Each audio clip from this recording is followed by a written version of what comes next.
Hello दोस्तों, ए plus academy में आपका स्वागत है। जैसा कि हमने आपको पिछले वीडियो में बताया था सिंधु घाटी सभ्यता के बारे में, आज इसको हम ब्रीफली डिस्कस और करेंगे। और जो पहले जो पढ़ाया था उसके बारे में भी थोड़ा और डिटेल्स में जानकारी लेंगे। और जो हमने पहले वाले में हमने कुछ विद्वान बताए थे, उनके टाइम बताया था, टाइम पीरियड जो कि काल को उन्होंने बताया था, उसको भी हम रिवाइज कर देंगे इसमें। ठीक, तो स्टार्ट करते हैं हम इसको सिंधु घाटी सभ्यता का। बेसिकली तो ये पार्ट 2 है, लेकिन हम पार्ट 1 को भी इसमें ही कवर कर लेंगे, दोबारा से रिवाइज हो जाएगा। जितनी बार हम रिवाइज करेंगे याद उतना अच्छा होगा। तो सिंधु घाटी सभ्यता में हम जानते हैं, जैसा कि जानते हैं हम लोग, सिंधु नदी का नाम है। और नदी आपको पता है जल का एक स्रोत है, पानी का स्रोत है। और पानी जहाँ होगा वहाँ प्रोडक्शन होगा। प्रोडक्शन इन द सेंस खेती होगी, एग्रीकल्चर होगा। और एग्रीकल्चर जहाँ होगा वहाँ पे लोग बसेंगे। और जहाँ लोग बसेंगे वहाँ कोई ना कोई सभ्यता विकसित होगी। वो अपने रहने का जुगाड़ करेंगे, कुछ खाने का करेंगे, अरेंजमेंट इकोनॉमिकली, सामाजिक वगैरह सारा कुछ करेंगे। तो नदी सभ्यता, सिंधु घाटी सभ्यता के पैरेलल में कुछ और सभ्यताएं भी थी, जिनके बारे में भी थोड़ा चर्चा कर लेते हैं। तो सिंधु घाटी सभ्यता जैसी थी, नदी के आसपास के रहने वाले क्षेत्र, उसे सिंधु घाटी सभ्यता बोला गया। और इसी के पैरेलल में कुछ और सभ्यताएं थी विश्व में। लेकिन विश्व में सबसे प्राचीन सभ्यताओं में से जो हमारी सबसे सिंधु घाटी सभ्यता थी, सबसे ज्यादा विकसित सभ्यता थी औरों से। अगर हम यहाँ पे देखें अपनी सिंधु सभ्यता को, जो यहाँ पे उन्नत विकास मिलता है वो यहाँ हमें कहीं नहीं मिलता है। अगर हम बात करें नदी सभ्यता इन द सेंस मैं बोल रहा हूँ इसलिए क्योंकि मैंने इसको क्लासिफाइड किया 4 में। इसी के पैरेलल में 4 और सभ्यताएं थी जो कि सिंधु घाटी सभ्यता से बिल्कुल अलग थी। लेकिन हम कहें तो इनके बारे में भी थोड़ा नाम तो हमको जानकारी होनी चाहिए। जैसे मिस्र की सभ्यता, मिस्र की सभ्यता जो कि नील नदी के आसपास विकसित हुई थी, जो कि अफ्रीका वाले क्षेत्र में हुई थी। दूसरा मेसोपोटामिया, जो कि जिसका आजकल नाम इराक है। इराक टिग्रिस नदी के, या टाइग्रिस भी पढ़ते हैं इसको, टाइग्रिस नदी के आसपास विकसित हुई थी। और तीसरी है चीन सभ्यता, जो होंग हो नदी के आसपास की विकसित हुई थी। ये और एक चौथी हमारी थी हड़प्पा सभ्यता या सिंधु घाटी की सभ्यता। ये सिंधु नदी के किनारे विकसित हुई थी। इन सभी सभ्यताओं में जो बेसिक अंतर है, जो सबसे महीन अंतर है, जो सबसे ज्यादा अलग अंतर है, मतलब अगर कहा जाए कि इनके सामाजिक रीति रिवाज, सामाजिक रहन सहन, नगर नियोजन बात करें तो सबसे ज्यादा जो विकसित थी इन चारों में वो थी सिंधु सभ्यता। जो यहाँ मिला है, जो यहाँ पे साक्ष्य मिले हैं, वो इनमें किसी में भी नहीं मिले हैं।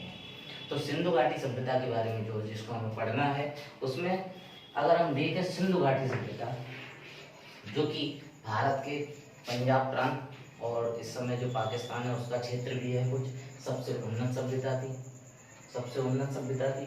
और लगभग 50 लाख की पॉपुलेशन, लगभग आधा करोड़ पॉपुलेशन को हैंडल की। अंदाजा लगा सकते हैं आप इससे। सिंधु घाटी की सभ्यता में 50 लाख लोगों का एक समाज रहता था। और लगभग इसमें 300 से 400 साइट्स अभी खोजी जा चुकी हैं, जिसपे अभी काम चल रहा है।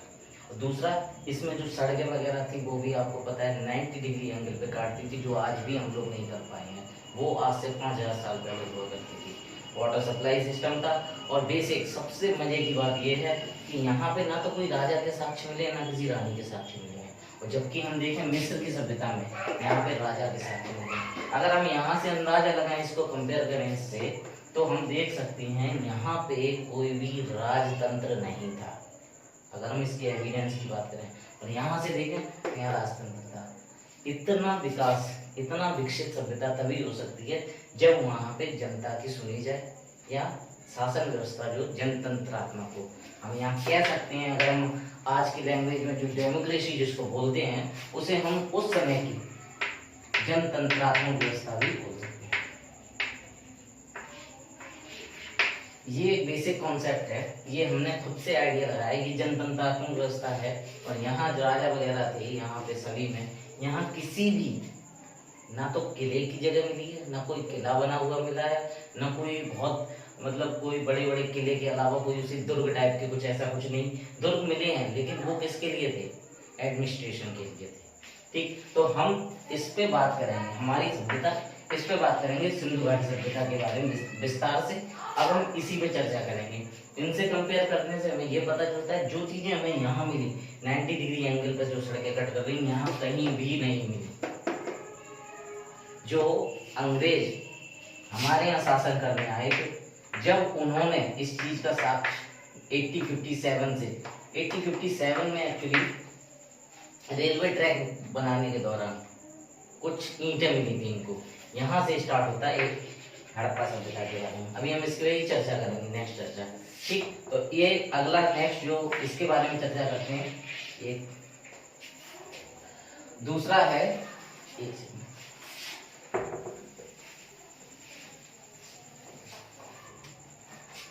अब हम बात करेंगे इस पे हड़प्पा सभ्यता, केवल हड़प्पा सभ्यता पे। इसमें क्या है, इसमें कई सारे स्थल पढ़ेंगे हम लोग, और दूसरी सबसे चीज इसमें ये चीज दे देंगे कि इसमें मतलब कि कौन कौन से स्थल मिले, स्थल के साथ साथ उन स्थलों में कौन कौन से अवशेष मिले, अवशेष कौन कौन से थे, जिन अवशेषों से इतिहासकार क्या क्या मत लगा सकते हैं। तो बेसिकली हम हड़प्पा सभ्यता पे चलते हैं।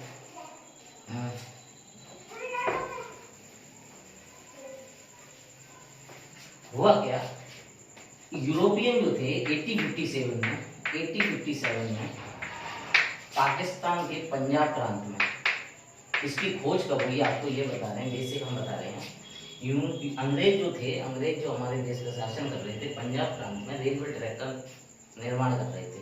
उस दौरान उनको ईंट ब्रिक्स मिली, पकी ईंटों, कई सारी ईंटें मिली। इन ईंटों के मिलने से उन्होंने ये अंदाजा लगाया ये हम कर क्या रहे हैं, ये ईंटें कहाँ से आ रही हैं। जमीन में जब वो खोदते गए, खुदाई चल रही थी, रेलवे ट्रैक का बना रहे थे, तो वहाँ ईंटें मिली, तो उन्होंने ये देखा ये कहाँ से आए। तभी इसी को देखते हुए वहाँ पे एक पुरातत्विक विभाग, सर्वेक्षण विभाग की स्थापना की गई, जो कि जिसने 1921 में जो 1920 और 21 में मोहनजोदड़ो और हड़प्पा की खोज की गई।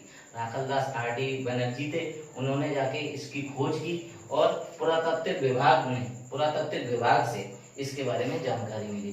1921 से हमें जानकारी मिली कि हमारी 5000 साल पुरानी सभ्यता जो थी वो हमसे आज भी इतनी विकसित थी जो हम आज भी नहीं हो पाए। जिस बारे में अगर हम बात करें तो जैसे यूरोपी थे, इंग्लिश ब्रिटिशर्स थे, ब्रिटिशर्स जो हम पे राज कर रहे थे, वो हम लोगों पे ये सोचते थे कि ये गरीब देश, गरीब लोगों का देश है। और जब उनको ये सभ्यता के बारे में जानकारी मिली कि ये सभ्यता, इनकी जो सभ्यता है वो सभ्यता आज हमारे यूरोप में भी नहीं है, वो सभ्यता के बारे में बोलिए, तो हम इस पे चर्चा करेंगे, हड़प्पा सभ्यता। ठीक, तो इसमें हमने बताया था 1857 में क्या हुआ, जब पाकिस्तान के प्रांत में, पंजाब प्रांत में रेलवे ट्रैक बनाया जा रहा था, तो उस दौरान पक्की ईंटें उत्खनन के दौरान निकली, और ईंटें जब निकली तो वहां से अंदाजा लगाया गया यहाँ पे कोई एक सभ्यता विकसित थी जिसके बारे में खोज की जाए। तो अंग्रेजों ने क्या किया, एक पुरातत्व विभाग की स्थापना की। पुरातत्व विभाग की स्थापना की तो 1920 और 21 में इसमें काम चालू हुआ। अभी हम बताएंगे इसमें मोहनजोदड़ो और हड़प्पा का खोजा गया था, मैं उसके बारे में भी चर्चा करूंगा। लेकिन जो सभ्यता मिली उसकी लिपि ना तो अभी तक पढ़ी जा चुकी है, इनक्रिप्टेड, मतलब कि उसको अभी तक पढ़ा ही नहीं गया है। कई सारे पुरातत्व विभाग वाले इतिहासकार लगे हुए हैं कि आज भी वो लिपि पढ़ी जा सके, लेकिन आज तक अभी तक कामयाब नहीं हुए। दूसरा, इसके नाम को लेकर चर्चा होती रहती है, नाम क्या होना चाहिए। हड़प्पा सभ्यता इसलिए बोलते हैं क्योंकि इसका पहला हिस्सा जो सिंधु घाटी सभ्यता में खोजा गया उसका नाम हड़प्पा था, इसलिए हड़प्पा सभ्यता रखा गया। अगर हम बात करें सिंधु नदी, सिंधु की आसपास का क्षेत्र था, इसलिए सिंधु घाटी सभ्यता बोला गया। घग्गर नदी, घग्गर इन द सेंस हम इसको सरस्वती भी बोलते हैं, सरस्वती नदी, सरस्वती नदी घग्गर सभ्यता भी बोल सकते हैं। इसके नाम को लेकर कई सारे इतिहासकार अपने अपने विचार देते रहते हैं। तो ये से सरस्वती सभ्यता, घग्गर नदी, हड़प्पा, सिंधु घाटी, इन नामों से पुकारा जाता है। सिंधु सभ्यता, सिंधु घाटी की सभ्यता, इन सब नामों से पुकारा जाता है। अगर हम इसकी आकृति की बात करें, इसकी आकृति एकदम ट्रायंगल शेप में, triangle shape in the sense ये एक पूरा इस शेप में ट्रायंगल बनाती है और ट्रायंगल शेप अभी हम बताएंगे इसके बारे में भी। क्षेत्र इसका जो है, जो एरिया विकसित है, जो कहाँ तक फैला हुआ है, अगर हम इसके एरिया की बात करें, लगभग पूरे भारत की बात करें, भारत का जो लगभग एरिया है, अगर हम अप्रोक्सीमेट जाएं तो 32 लाख स्क्वायर किलोमीटर ये पूरे भारत का है।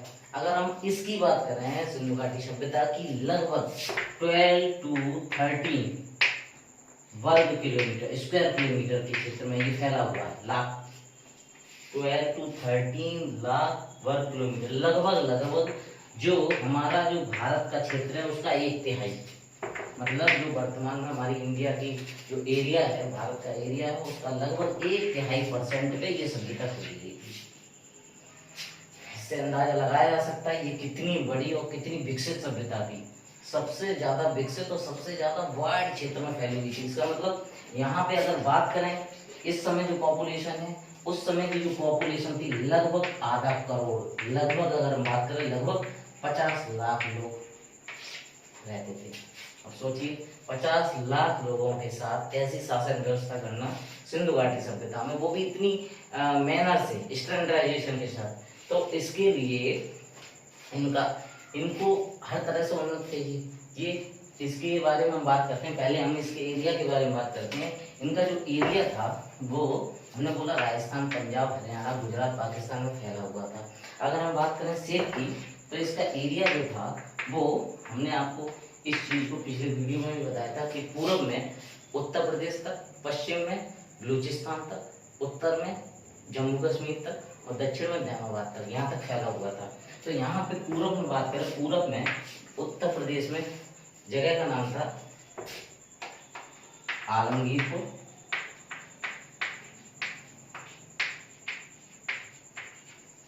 जो कि यूपी के गाजियाबाद या मेरठ वाला क्षेत्र है, जो कि हिंडन नदी के आसपास स्थित है। हिंडन, थोड़ा इसको साफ बना देते हैं, आपको क्लियर दिखाई देगा।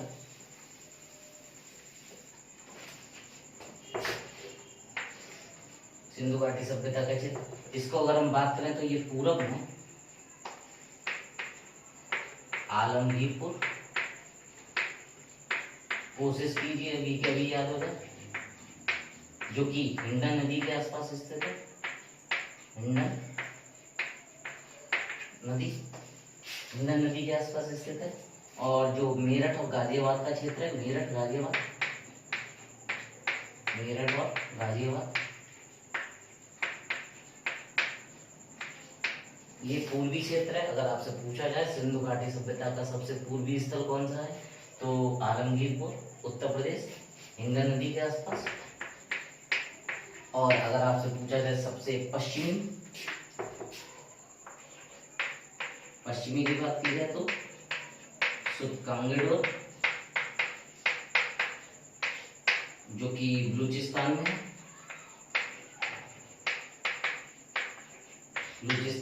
जो कि पाकिस्तान वाला क्षेत्र है। और तीसरा उत्तरी क्षेत्र है मांडा,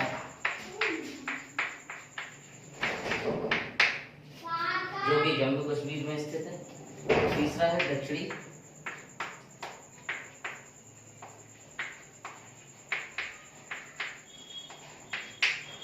जो कि इस्लामाबाद में स्थित है। अगर हम इन चारों को बात करें तो ये पूर्व से पश्चिम तक, उत्तर से दक्षिण तक लगभग 12 से 13 लाख वर्ग किलोमीटर में एरिया फैला हुआ था। अंदाजा लगाइए, जो कि इंडिया के टोटल एरिया का 1/3% है। इतना क्षेत्र फैला हुआ था। ये तो हम इसके बेसिक कॉन्सेप्ट की बात कर रहे हैं। सिंधु घाटी सभ्यता के भी स्थल भी आएंगे, जो हमने पीछे भी बता रखे हैं। स्थल जो आए थे उनको हम बाद में चर्चा करेंगे। अभी हम केवल सिंधु घाटी सभ्यता का बेसिक बता रहे हैं कि इसका कैसे क्या स्ट्रक्चर था, किस बारे में थी। तो ये आपका स्ट्रक्चर हो गया। आप चाहें तो इसे नोट भी कर सकते हैं, ये इंपॉर्टेंट है। हर कुछ एग्जाम पेपर में आते रहते हैं। आलमगीरपुर इनके बारे में आता रहता है, कई बार आया हुआ है, ये कई बार पूछा गया।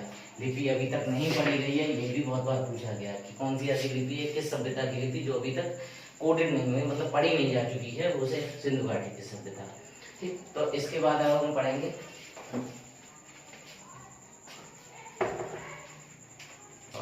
हमने चालू कर दो।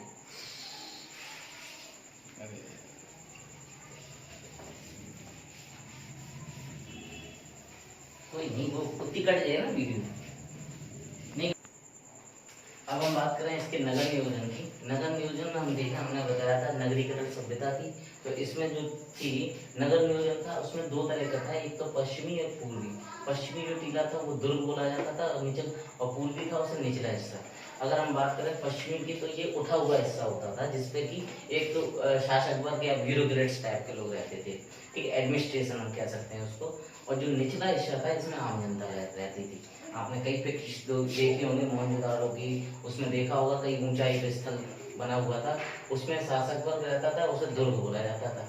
और निचले हिस्से में आम जनता, जो कारीगर होते थे, काम करने वाले जो लोग होते थे, नॉर्मल पीपल, सामान्य लोग रहते थे इसमें, ठीक। तो और हाँ, एक चीज और, नगर नियोजन जो था इनका, ये ग्रिडिंग सिस्टम था। ग्रिड सिस्टम का मतलब ये एक पैटर्न पे आता है, मतलब कि मकान जो होते थे इस टाइप से, ग्रिडिंग सिस्टम आपने पढ़ा होगा, ग्रिडिंग।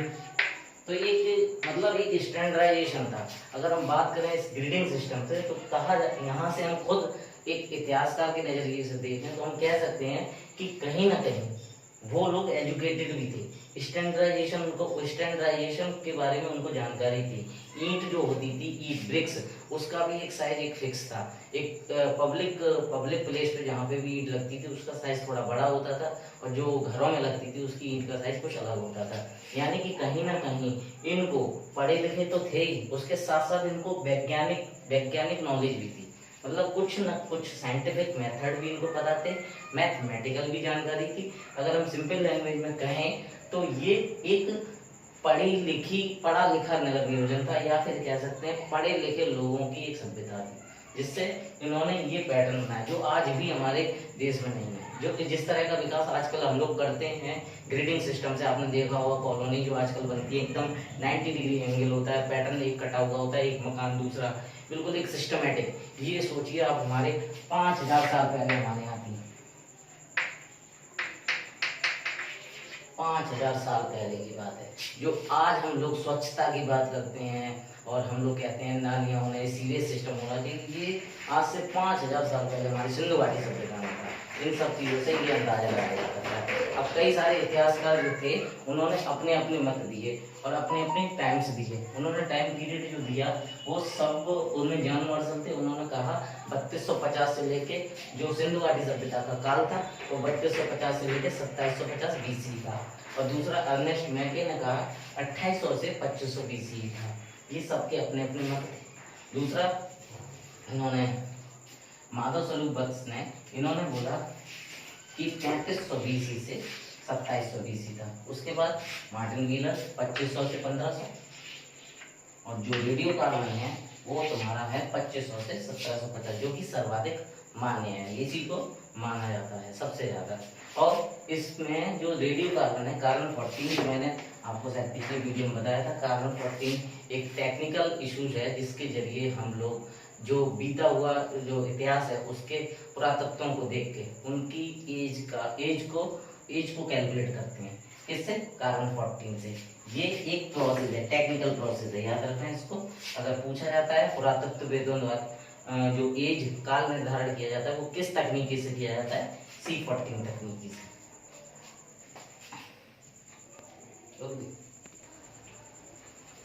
तो IVS के कुछ एक हम मुख्य बिंदु पढ़ेंगे जिनके बारे में चर्चा करेंगे। अभी ये आप ऐसे समझिए, इसके बारे में हम केवल सिंधु घाटी में कुछ बेसिक चीजें पढ़ रहे हैं। बेसिक चीजें अभी हम मुख्य स्थलों पे भी आएंगे।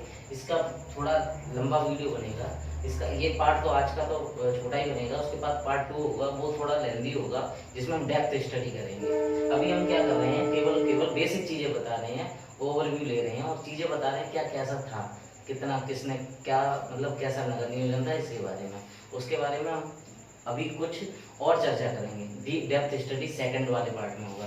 दूसरा क्या है, इससे रिलेटेड कुछ मुख्य बिंदु हैं जिनके बारे में चर्चा करेंगे। 8-10 पॉइंट हैं जिनको हम देख लेते हैं। सिंधु घाटी सभ्यता जो थी वो सभी प्राचीन सभ्यताओं में जितनी भी थी, मिस्र की, मेसोपोटामिया की, चीन की सभ्यता और सिंधु घाटी सभ्यता, इन चारों सभ्यताओं में सबसे बड़ी सभ्यता थी, सबसे ज्यादा व्यापक क्षेत्र था और सबसे ज्यादा एरिया को कवर किए हुए थे। ठीक है। और दूसरा ये जो अभी हमारा प्रेजेंट में जो इंडिया के हमने अभी पीछे भी डिस्कस किया था, जो प्रेजेंट भारत के अगर एरिया की बात करें तो वो लगभग 32 लाख वर्ग किलोमीटर है इंडिया का, जो अभी वर्तमान में है। और जो IVS थी, जो इंडस वैली सिविलाइजेशन थी, ये सेकंड पॉइंट है, इंडस वैली सिविलाइजेशन थी, ये लगभग आज के वर्तमान के जो क्षेत्र है उसका लगभग 1/3, याद रखिए 1/3%, 1/3, लगभग आज का 1/3% में फैली हुई थी। तो इससे हम कह सकते हैं इसका एक व्यापक क्षेत्र था। अगर हम सिविल सर्विसेज पढ़ते हैं, सिविल सर्विसेज की तैयारी करते हैं, उनके मेंस को लिखने के लिए बहुत अच्छे पॉइंट है, इससे अच्छा मैटर नहीं मिल सकता आपको। यानी कि अगर हम इनको पॉइंट वाइज उसको डिस्कस करेंगे तो नंबर भरपूर मिलने हैं। तो हम उसी तरीके से तैयार करा रहे हैं कि आपको फैक्ट तो याद हो, उसके साथ साथ स्टोरी के फॉर्म में आपको याद भी हो। दूसरा ये था, लगभग IVS जो था 1/3 था, इंडिया की जो प्रेजेंट एरिया था उसका 12.6 लाख वर्ग किलोमीटर के क्षेत्र में फैला हुआ था। और सबसे बेसिक चीज जो वहाँ पे देखने को मिलती है वो मिलती है, वहाँ पे खिलौने मिलते हैं। खिलौने से क्या हम अंदाजा लगा सकते हैं? अगर हमें कहीं से खिलौने मिलते हैं तो सामान्य लोगों के बारे में, अगर हम हमारे घर में खिलौने ही मिले तो हम क्या अंदाजा लगाएंगे कि हम लोग बहुत ही खुशहाल हैं, कोई किसी की टेंशन नहीं है।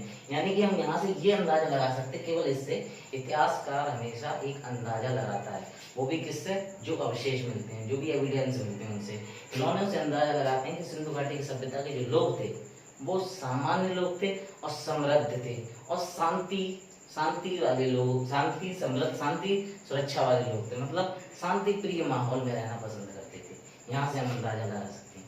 तीसरा, जो लोग थे वो उन्नत थे, विज्ञान से काफी उन्नत थे, हस्तशिल्प से उन्नत थे, धातु विज्ञान से उन्नत थे। हस्तशिल्प की बात करें तो वो हाथ से बनाए हुए चीजों को बना लेते थे। धातु विज्ञान से वो लेड, कॉपर और इनसे भी खिलौने बना लेते थे। और भी कई चीजें हैं जो इनका उपयोग करते थे, मतलब कि उस समय के लोग कारीगर भी थे, अपने यहाँ के खुद के कुशल कारीगर हुआ करते थे, धातु विज्ञान को यूज करते थे। बस एक चीज है, कॉपर, लेड, टिन, इनका तो उपयोग करते थे, लेकिन आयरन के बारे में उस समय जानकारी नहीं थी, लोहे के बारे में कोई साक्ष्य नहीं मिलते हैं। लोहे के बारे में साक्ष्य मिलते हैं यहाँ के हमें कब? 1000 BC के आसपास। तो यहाँ पे लोग हस्तशिल्प के बारे में जानकारी रखते थे, धातु विज्ञान से उन्नत थे, तो यहाँ पे लोग काफी ज्यादा उन्नत थे और ये व्यापार भी करते थे। चौथा, अगर हम प्राचीन सभ्यताओं की बात करें तो सारी प्राचीन सभ्यताओं में मिस्र की, मेसोपोटामिया की, चीन की और सिंधु घाटी, इन सभी में जो शहरी नियोजन मिला है वो केवल और केवल सिंधु घाटी सभ्यता में मिला है, बाकी किसी भी सभ्यता में नहीं मिला है। पांचवा पॉइंट बात करें, पांचवें पॉइंट में अगर हम कहें तो इसमें कई सारे खिलौने मिले, खिलौनों के रूप में खिलौने जब मिले हैं, खिलौनों के बहुत साक्ष्य मिले हैं, हर जगह खिलौनों के ढेर मिले हैं, कहीं छोटे टॉय बैलगाड़ी टाइप के मिले हैं, खेत के हल मिले हुए हैं, तो यहाँ पे लॉट्स ऑफ टॉयज मिले हैं। तो इससे यहाँ पे इसकी सिंधु घाटी सभ्यता की खुशहाली के बारे में अंदाजा लगा सकते हैं और कह सकते हैं वो लोग शांति माहौल में रहना पसंद करते थे और उनके जीवन, उन लोगों का जीवन काफी खुशहाल था। क्यों? हम खुद अंदाजा लगाएं कि खिलौने कहाँ होंगे? खिलौने वहीं होंगे जहाँ पे टेंशन नहीं होगी, कोई आसपास की रंजिश नहीं होगी, कोई कैसा भी नहीं होगा, खुशहाल लोग होंगे, वही तो खिलौने रखते हैं। तो यहाँ से ये अंदाजा लगाया सकता है जो इतिहासकारों ने लगाया। तो कुछ बिंदुओं में हम लोगों को देखते हैं, IVS में हमने आपका काफी पॉइंट बता दिए हैं, उसमें हमें गांव के भी साक्ष्य मिले जो अंग्रेजों से बहुत अधिक, हम लोग अंग्रेजों से बहुत अधिक विकसित थे उस टाइम पे।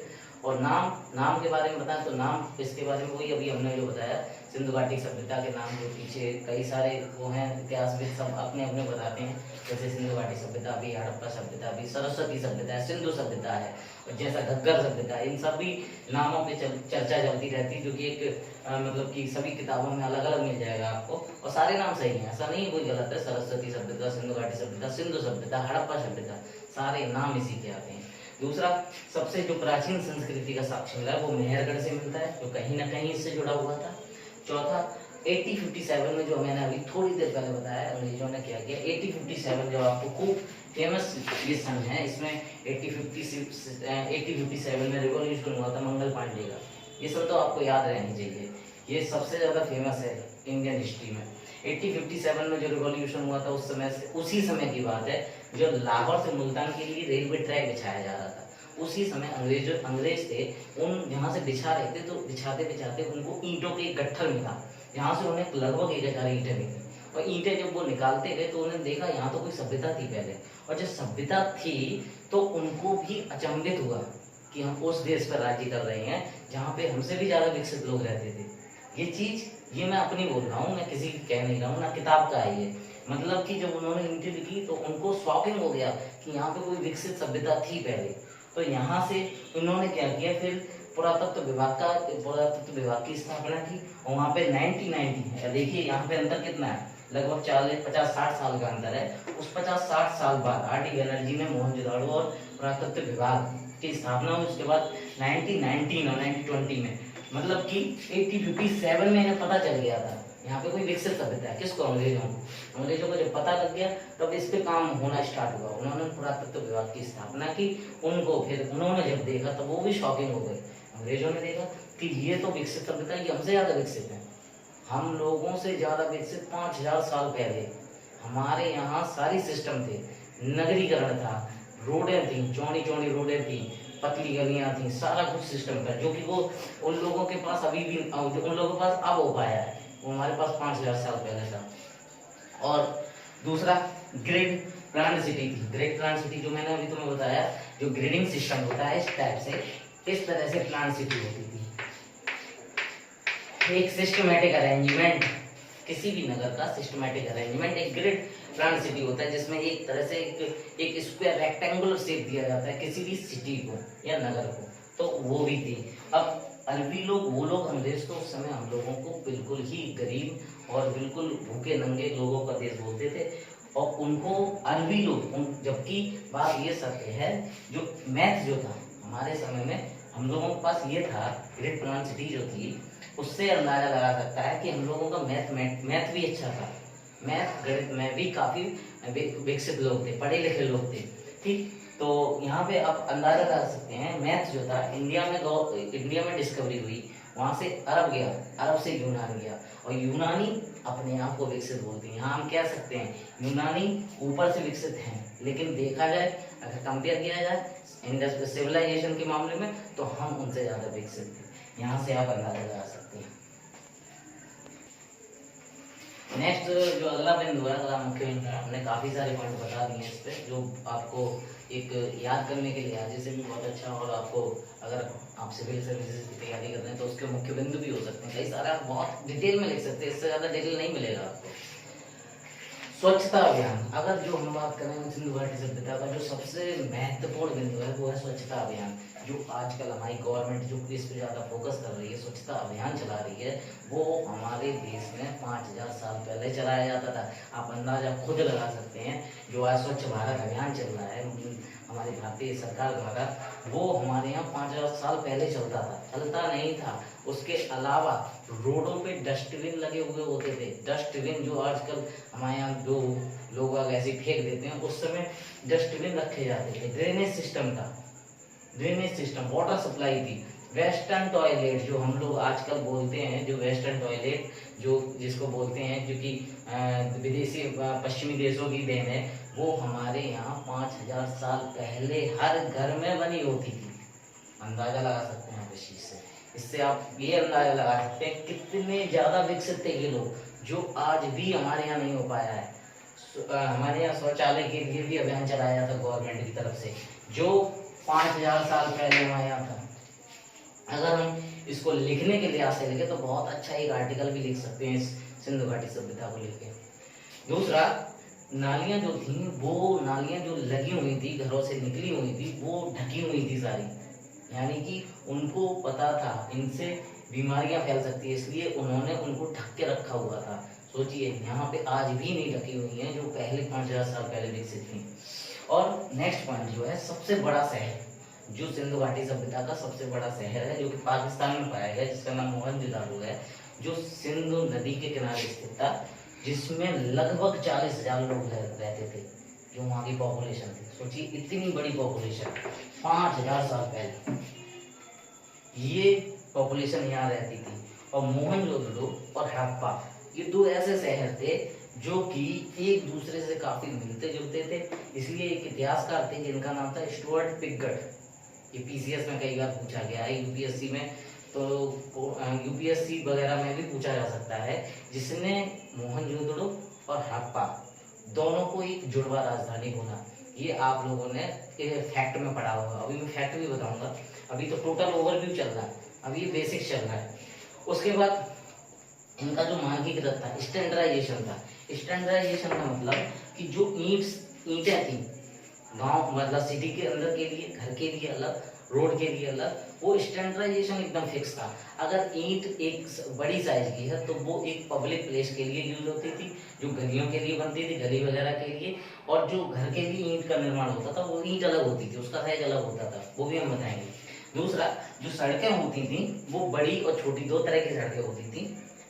बड़ी सड़कें जो थी वो नॉर्थ से साउथ की तरफ चलती थी, मतलब उत्तर से दक्षिण की तरफ। और जो छोटी सड़कें थी वो पूर्व से पश्चिम की तरफ, और जो 90 डिग्री से कटती। यहाँ से हम लोगों ने काफी अंदाजा इतिहासकारों ने लगाया कि 90 डिग्री पे कटती, जो कि हम इससे अंदाजा लगा सकते हैं कि ये लोग विज्ञान से और गणित से दोनों से परिचित थे 90 डिग्री पे कट होने की वजह से। दूसरा, ऑक्यूपेशन। वहाँ पे सारे लोग ही किसी कृषि नहीं करते थे, व्यवसाय भी करते थे। नाव से जाते थे, नाव से जाके दूसरे देश में, वहाँ पे मेसोपोटामिया में जाते थे। वहाँ पे जॉब वो नाव के जरिए वो नाव से वो हवा के जरिए जाते थे और उससे जाके अपना काम करते थे, जो भी काम होता था उनका। और उसके साथ सीपी जो होता था उससे मनके वगैरह सीपी से बनाते थे, कई सारी माला वगैरह टाइप से, कई और भी चीज़ें आभूषण वगैरह बनाते थे। दूसरा, कॉटन कपड़े का काम करते थे व्यापारी लोग कई सारे। और दूसरा, कॉपर का आपको अभी बताया था जो कि कॉपर के भी काम होते थे, उन्नत कारीगर थे वहाँ पे। कॉटन सूती कपड़े का भी काम होता था, सीपी से बने हुए मालाएं वगैरह बनाते थे, नाव से व्यापार करते थे, और खेती तो नॉर्मल थी। तो याद रखिए ये 5,000 साल पहले की मल्टीपल ऑक्यूपेशन थे। ऐसा नहीं था जो हमारी सिंधु घाटी सभ्यता के बाद जो वैदिक सभ्यता आती है जो ग्रामीण थी। सोचिए जो आर्य आए थे हमारे यहाँ वो ग्रामीण थे और हम लोग शहरी थे। वो आर्य जो अंग्रेज आए थे वो ग्रामीण थे। तो अगर हम कंपेयर करें वैदिक काल से अपने आप को, तो हम लोग उनसे काफी ज्यादा विकसित थे। लेकिन वही इतिहासकार इतिहास ज्यादातर अंग्रेजों ने लिखा है तो वो अपने आप को उन्नत बताते हैं। तो नेक्स्ट बिंदु है, अगला बिंदु है, उसमें हम ये लोग जानते थे कि बाढ़ वगैरह वहाँ पे बहुत आती थी, जो मतलब सिंधु घाटी नदी के आसपास का क्षेत्र था। बाढ़ वगैरह की वजह से ये इन लोगों में इतना विकास था, ये आपस में ये रिबिल्ड कर देते थे शहर को, एक के ऊपर एक। अगर हम बात करें मोहनजोदड़ो को, तो उसी के ऊपर 9वीं बार उसको बनाया गया। कि अगर हम बात करें लेयर के ऊपर परत के ऊपर परत, मतलब बाढ़ आने के बाद ये अपने आप को रीबिल्ड कर देते थे। इतने ज्यादा प्रकृति नेचर के साथ इनका समन्वय था, ये नेचर के साथ जुड़े हुए थे। ठीक, नेक्स्ट इनके पास जो अगला पॉइंट मिलता है आईबीएस का, वो है अन्न का भंडारण भी मिलता है। इसमें कई सारे अन्नहार मिले हैं, जिससे ये पता चलता है कि इसमें कई सारे जो अन्न का था वो स्रोत था, अन्न को स्टोरेज किया करते थे। और स्नानागार भी मिले, जिससे ये पता चले जो आजकल के हम लोग देखते हैं स्विमिंग पूल वगैरह, लेकिन यहाँ पे स्नानागार जो मिलता है, जिसको हम लोग धार्मिक स्पिरिचुअल से जोड़ देते हैं, इसको जो कहा जाता है धार्मिक अनुष्ठान किए जाते थे यहाँ पे, तो स्नानागार भी मिले हैं। डस्टबिन वगैरह तो ये तो मिले ही हैं। इसके बाद अगर हम एक और पॉइंट को जोड़ें, इनको मैथ की इतनी नॉलेज थी कि ये ब्रिक्स जो ईंटें बनाई जाती थी उनके अंदर भी एक मानक यूज करते थे, स्टैंडर्डाइजेशन। कि कहा नहीं जाता, कह सकते हैं हम लोग, जो हम लोगों ने काफी बार पढ़ा होगा कि without math you can not create a great civilisation. मतलब बिना मैथ के आप लोग कोई अच्छी सभ्यता विकसित कर ही नहीं सकते। तो यहाँ पे अगर हम बात करें ब्रिक्स की, ईंटों के दो मानक थे जो घरों में ईंट यूज होती थी, उसका रेशियो था 7x14x28, यानी 7 सेंटीमीटर लंबी, 14 चौड़ी, 28 ऊंचाई, यानी कि इनका रेशियो था 7x14x28। इसको हम सिंपलीफाई करते हैं तो 1:2:4, ये रेशियो होता था। इनकी जो घरों में यूनिट यूज होती थी, घरों में या फिर मकान वगैरह जो बनाते थे उनमें। दूसरा पब्लिक प्लेस पे जो भी यूनिट यूज होती थी उसका रेशियो था 10 × 10 × 20 × 40, यानी कि इसको हम लिख सकते हैं 1:2:4। ठीक, यानी कि अगर हम बात करें 10 1 to 4, ये 1 to 4 ये होती थी, इनमें थोड़ा अंतर रहता था कुछ साइज का। इस साइज की यूज होती थी, इसकी साइज की ये तो मैंने सिंपल रेशियो बता दिया आपको, लेकिन नॉर्मली रेशियो ये यूज होता था। तो इससे हम अंदाजा लगा सकते हैं काफी चीजों का। यहाँ से हम देखें तो इस मानक से ब्रिक्स को, ईंटों को जो आजकल सांचे में बनाई जाती है, ढाली जाती है, उसका ज्ञान हमें तब था जब वो 5000 साल पहले, जिसपे कि मतलब कि जो आज जाके अब हो पाया है। और दूसरा अन्नागार, जो स्टोरेज आजकल हम लोग FCI वगैरह देखते हैं जिसमें फूड की स्टोरेज होती है, वो भी हमारे पास 5000 साल पहले थी। स्नानागार जो आज के हमारे जो स्विमिंग पूल है जिसके हम लोग शौक करते हैं। और धार्मिक अनुष्ठान की बात करें, जैसे कि हम लोग हरिद्वार जाते हैं तो वहाँ पे घाट होते हैं। घाट कैसे होते हैं? इस पे सीढ़ियों पे उतरते हैं। उसी तरह की अगर आप मोहनजोदड़ो की पिक्चर देखेंगे, उसमें गूगल पे डालेंगे तो उसमें स्नानागार का दिखाया जाएगा, उसमें सीढ़ियां बनी हुई हैं। सीढ़ियां, उसको हम लोग आजकल अपने धार्मिक अनुष्ठान से जोड़ देते हैं कि इस तरह से वहाँ पे धार्मिक अनुष्ठान होते थे और वहाँ पे पूजा पाठ की जाती थी।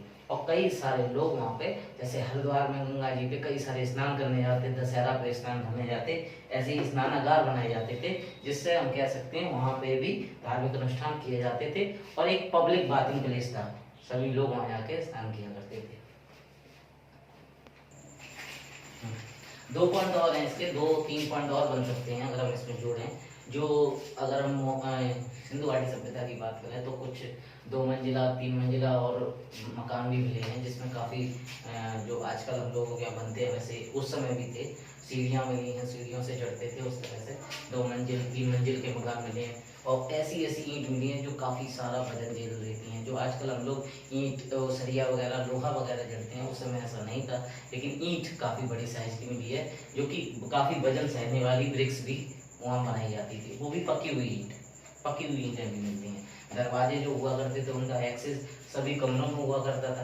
इससे अंदाजा लगा लेते हैं कि जो दरवाजे होते थे उनका एक्सेस जो होता था, बाहर से हवा आए तो सारे कमरों में होती हुई निकल जाए। तो यहाँ से हम कह सकते हैं दरवाजे का एक्सेस सभी कमरों में था। मतलब एक रूम में अगर कोई हवा एंटर करती है हवा, तो दूसरे रूम के पूरे घर में सर्कुलेट हो जाएगी।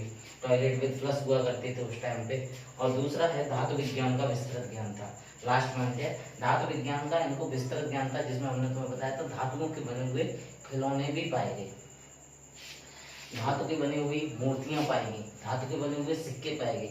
यानी कि धातु विज्ञान में काफी उत्कृष्ट ज्ञान था, इनको काफी उन्नत थे, जो कि आज तक किसी भी सभ्यता में इतना अच्छा ज्ञान कहीं नहीं मिला है, ना इतना तकनीकी विज्ञान कहीं नहीं मिला है। मैथ, साइंस, इन सब की अगर हम इन सबको अगर सारे पॉइंटों को एक साथ पॉइंट करें तो देखें तो साइंटिफिक वो मजबूत थे, मैथमेटिकल मजबूत थे, गणित का अच्छा ज्ञान था, विज्ञान का अच्छा ज्ञान था और तकनीकी का अच्छा ज्ञान था उनको।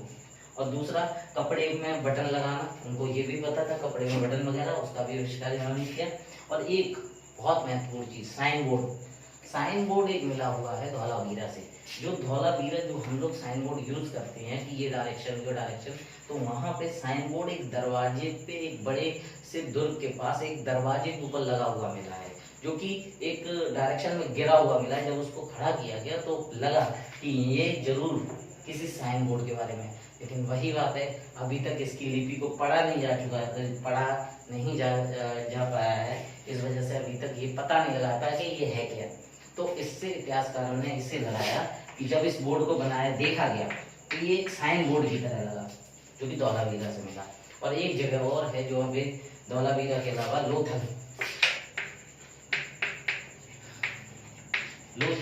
जो कि एक सिंधु घाटी सभ्यता का सबसे बड़ा तो नहीं कह सकते, लेकिन हाँ ये एक बंदरगाह था जहाँ से एक देश से दूसरे देश जाने के लिए यातायात की जाती थी, मतलब नाव के जरिए, किसी के जरिए। ये बंदरगाह की तरह की जगह था, गुजरात में स्थित है, जो कि सबसे ज़्यादा फेमस यहाँ से हमें पता चलता है, यहाँ से कुछ मोहरें मिली हैं जिनसे पता चलता है ये किसी अन्य देशों के साथ भी व्यापार किया करते थे। तो ये हमारे आज हमने पाक और सिंधु घाटी सभ्यता के बारे में बताया, जिसमें हमने मुख्य मुख्य बिंदु पढ़ाए। अभी हम इसको और डिटेल में जाएंगे। आज हमने इसका पूरा डिटेल पूरा कहानी बता दिया कि ये चीजें थी इसके अंदर। मुख्य बिंदु पूछे जाए तो आपको तो कई सारे मिल जाएंगे। इनका विकास कैसा हुआ, कैसा इनका उत्तरी पूर्वी पश्चिमी वर्ण था, और इनकी खोजकर्ता क्या थे, कैसे क्या हुआ, इनके बारे में मैंने सारे बिंदुओं के बारे में चर्चा की। अब इसके कुछ एक बिंदु हैं जिनके बारे में, जो सबसे ज्यादा जल्दी खोजे गए थे। सबसे पहला जो शहर खोजा गया वो था हड़प्पा, याद रखना हड़प्पा। दूसरा था मोहनजोदड़ो।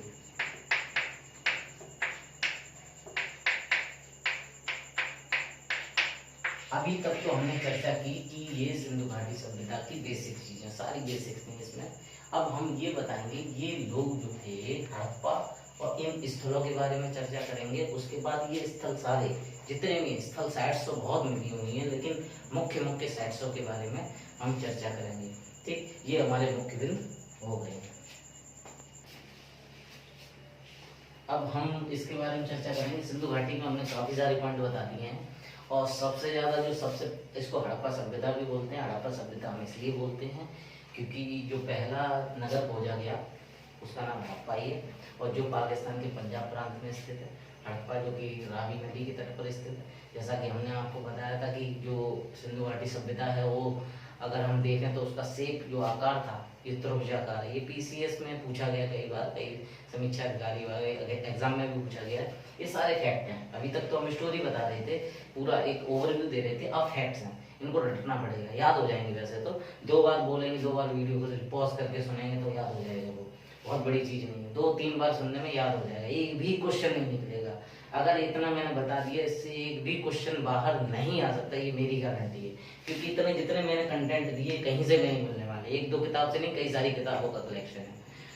तो हम हड़प्पा सभ्यता की बात करें, यहाँ पे ये पाकिस्तान के पंजाब प्रांत में स्थित है, जो कि सबसे पहला खोजा गया स्थल था, जो कि रावी नदी के तट पर स्थित है, जिसकी खोज जो थी दयाराम साहनी ने की थी। और जो मैंने बताया था इस स्टार्टिंग में, इससे पहले, कि इसका जो उत्तरी पूर्वी पश्चिमी स्थल बताए थे उनको भी बहुत बार पूछा गया।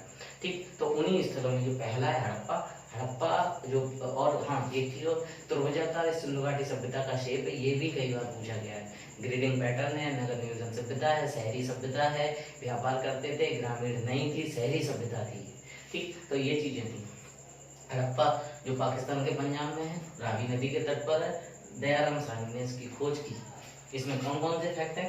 एक तो इनको 6 अन्न भंडार मिले, कि अन्न भंडार है 6 के 2 अन्न भंडार की 2 कतारें मिली हुई है वहाँ पे।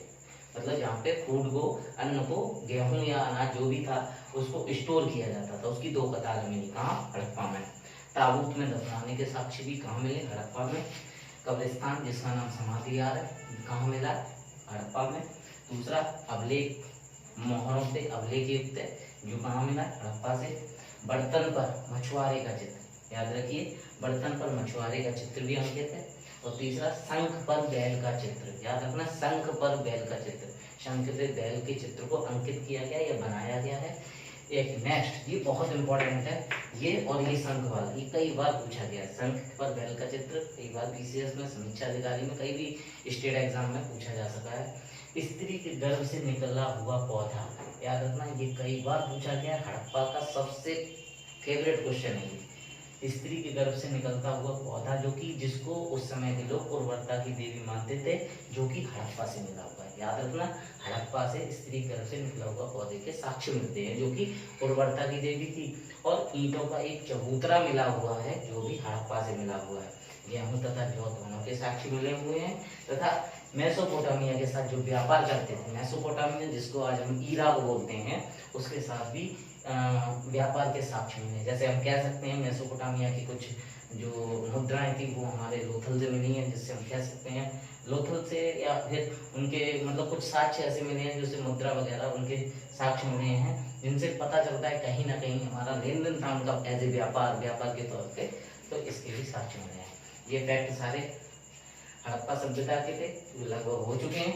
लगभग हम मैंने काउंट किया, इन्हीं में से 1-2 आ जाते हैं जो कि पूछे जाते हैं नॉर्मली। ये हमारा सिंधु घाटी सभ्यता का एक बेसिक लेक्चर था, जिसके बारे में हमने कोशिश की आपको पूरा गहनता से समझाने की।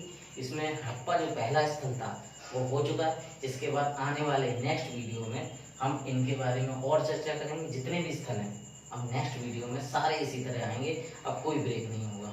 और जो पीछे वाले वीडियो में जो हड़प्पा जो मैंने बताया वो भी काम था, लेकिन मैंने इसमें कुछ और ऐड किया है। इतना सारा डिस्क्रिप्शन दिया है, ब्रीफली दिया है, ये एडिट पोर्शन था, इस वजह से मैंने उसको भी और इसको भी दोनों को मिला के दोनों का एक ब्रीफ डिस्कशन हो गया। सिंधु घाटी सभ्यता पर आपके नोट्स बहुत अच्छे बन जाएंगे और क्वेश्चन बाहर नहीं जाएगा। दावा है मेरा, क्वेश्चन कैसे भी बाहर नहीं जाएगा। नेक्स्ट वीडियो हमारा जल्दी आएगा मोहनजोदाड़ो पर, और जितने भी प्रमुख स्थल हैं उन सब पे हम ब्रीफली चर्चा करेंगे और ये भी बताएंगे कि किस तरह इस सभ्यता का पतन हुआ है। तो दोस्तों, आप लोगों को कैसा लगा वीडियो? हमारे वीडियो को सब्सक्राइब कीजिए, लाइक कीजिए, शेयर कीजिए और कोशिश कीजिए कि कमेंट कीजिए। कोई क्वेरी हो तो आप हमें बताइए, हम कोशिश करेंगे और भी अच्छा कंटेंट डालने की। तो हमारी वीडियो जड़े रहिए। A+ Academy से हम आपको और भी अच्छे वीडियो प्रोवाइड करेंगे। धन्यवाद।